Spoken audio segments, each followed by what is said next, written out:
Olen Mikko Virtanen, asun Lahdessa ja sairastan MS-tautia. MS-taudin aiheuttamat isoimmat ongelmat liittyy liikkumiseen, eli nykyään mulla ei jalat toimi ollenkaan ja tietysti käsissä on vähän kömpelyyttä ja ne on oikeastaan isoimmat MS-taudin tuomat ongelmat.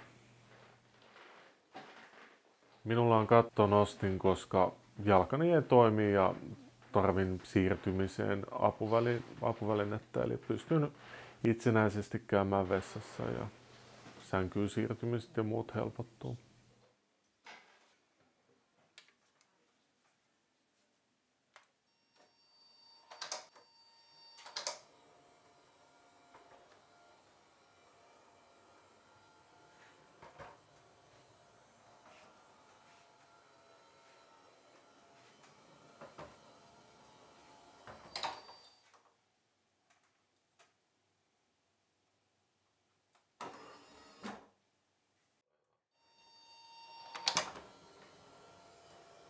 Yksi iso ongelma mulla oli pukeutuminen, eli nyt kun on kattonosturi, niin en tarvitse avustajaa koko ajan siihen pukemisen apuun ja muuhun siirtymiseen.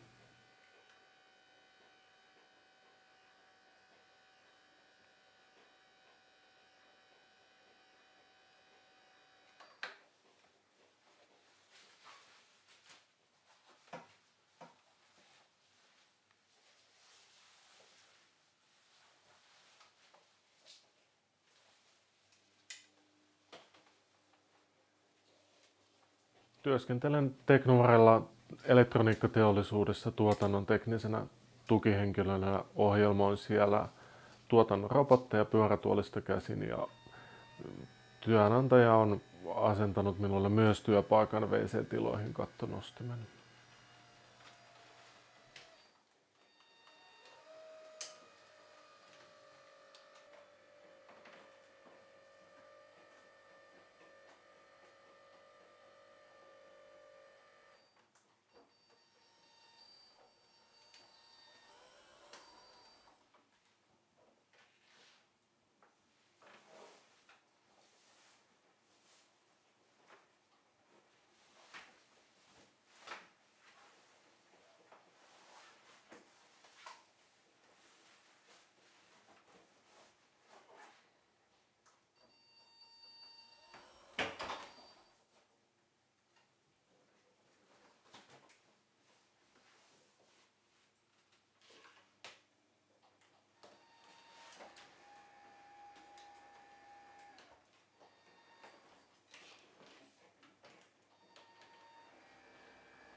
Tosi vaikeaa on miettiä, mitä elämä olisi ilman kattonosturia, että todennäköisesti en pystyisi asumaan kotona, työssäkäynti ei olisi millään tavalla mahdollista, että ehkä se on asia, mitä mä en halua edes miettiä.